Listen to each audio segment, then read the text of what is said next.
Recent findings from an extensive Danish study have revealed concerning associations between prenatal exposure to glucocorticoids and various neurodevelopmental and mood-related conditions in children. This comprehensive research, conducted at Aarhus University, represents a significant step forward in understanding the potential long-term impacts of steroid use during pregnancy. The study's scope was remarkably broad, encompassing data from more than 1 million births in Denmark over a 17-year period, from 1999 to 2016. This extensive dataset allowed researchers to draw meaningful conclusions about the relationship between prenatal steroid exposure and subsequent childhood development. The investigation was particularly significant because previous research examining these connections had been limited, leaving crucial knowledge gaps that needed to be addressed. Glucocorticoids serve multiple essential medical purposes during pregnancy. Healthcare providers commonly prescribe these medications to reduce the risk of preterm delivery, a serious concern that can lead to numerous complications for newborns. Additionally, these steroids play a crucial role in managing autoimmune and inflammatory conditions in expectant mothers. However, the new research suggests that these benefits must be carefully weighed against potential risks to the child's neurological development. The research team, led by Dr. Christina Laugersen from the Department of Clinical Epidemiology at Aarhus University and Aarhus University Hospital, found several noteworthy correlations. Children whose mothers received glucocorticoids due to preterm delivery risk showed a 50% higher likelihood of developing autism spectrum disorders compared to unexposed children whose mothers faced similar preterm delivery risks. These same children also demonstrated a 30% higher risk of attention deficit hyperactivity disorder, ADHD. Perhaps most striking was the discovery of a 50% increased risk for mood, anxiety, and stress-related disorders among exposed children.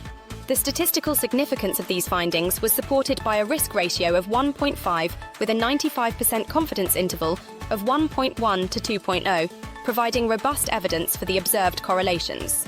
The study also examined outcomes for children whose mothers took glucocorticoids to manage autoimmune or inflammatory disorders during pregnancy. These children showed a 30% to 40% higher risk of developing various mental disorders compared to children whose mothers had similar underlying conditions but did not receive steroid treatment.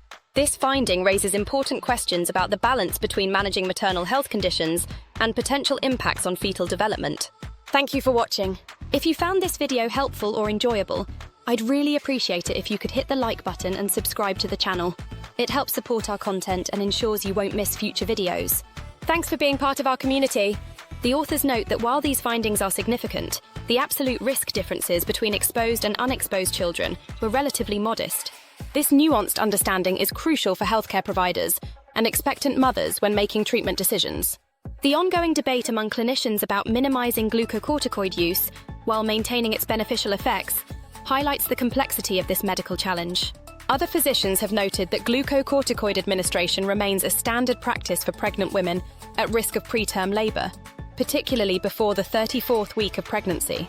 However, these medications can affect fetal blood sugar levels, potentially leading to neonatal hypoglycemia. The long-term implications of such early metabolic disruptions remain unclear, with existing research showing mixed results. The medical community's approach to glucocorticoid administration during pregnancy increasingly emphasizes shared decision-making between healthcare providers and patients.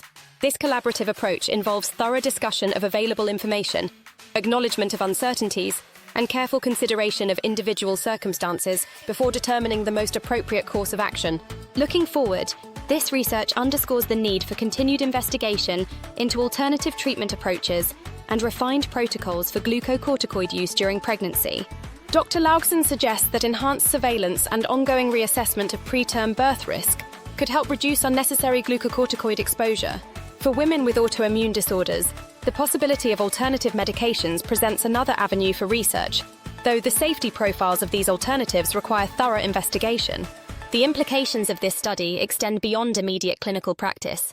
They highlight the intricate relationship between prenatal medical interventions and long-term childhood development, emphasizing the need for careful consideration of both immediate benefits and potential future risks. This research contributes to a growing body of evidence suggesting that prenatal exposure to various medications and substances can have lasting effects on child development. Healthcare providers now face the challenge of incorporating these findings into their clinical decision-making while maintaining effective treatment protocols for high-risk pregnancies. The development of more targeted approaches to glucocorticoid administration, along with improved methods for identifying patients who would benefit most from treatment, could help optimize outcomes for both mothers and children. This research also raises important questions about the mechanisms through which glucocorticoids might influence fetal neurodevelopment. Understanding these pathways could lead to the development of modified treatments that maintain therapeutic benefits while minimizing potential risks to the developing child. Such advances would represent a significant step forward in prenatal care and child health outcomes. Thanks so much for watching. If you enjoyed this video and found it helpful, we'd really appreciate it if you could give it a thumbs up. It really helps support the channel. And if you'd like to see more content like this, don't forget to hit that subscribe button and turn on notifications so you never miss out. Your support means the world to us. Consider clicking on the videos linked in the corners if you want to watch more.